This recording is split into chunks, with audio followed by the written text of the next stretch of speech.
Hello everyone, welcome to our channel. బంగాళాఖాతంలో ఏర్పడిన అల్పపీడనం బలహీనపడడంతో తెలుగు రాష్ట్రాల్లో తగ్గుముఖం పట్టినటువంటి వర్షాలు. వివరాల్లోకి వెళ్దాం. వాతావరణ పరిస్థితులు ఏంటి, ఏ జిల్లాలో వర్షాలు పడే అవకాశాలు ఉన్నాయి తెలుసుకునే ముందు మీరు ఇంకా మన ఛానల్ కనుక సబ్స్క్రైబ్ చేయనట్లయితే వెంటనే సబ్స్క్రైబ్ చేసి పక్కన ఉన్న బెల్ ఐకాన్ ని కూడా క్లిక్ చేసేయండి. ఇక లేట్ చేయకుండా వివరాల్లోకి కనుక వెళ్ళినట్లయితే ఆగ్నేయ బంగాళాఖాతంలో ఏర్పడి ఉత్తర భారతదేశ దిశగా విస్తరించిన ఉపరితల ఆవర్తన ద్రోణి బలహీనపడడంతో ఉత్తర కోస్తా మధ్యాంధ్ర జిల్లాలో గత 3 రోజులుగా నమోదవుతున్నటువంటి వర్షాలు ఈ రోజు తగ్గుముఖం పడతాయని వాతావరణ కేంద్రం వెల్లడించింది.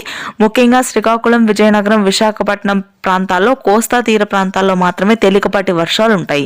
గుంటూరు, కృష్ణా, తూర్పుగోదావరి, అదేవిధంగా ప్రకాశం ఉత్తర ప్రాంతాల్లో మాత్రం ఉష్ణోగ్రతలు పెరుగుతాయి. పూర్తి స్థాయిలో వర్షాలు తగ్గుముఖం పడతాయి. పొడి వాతావరణం కొనసాగుతుంది.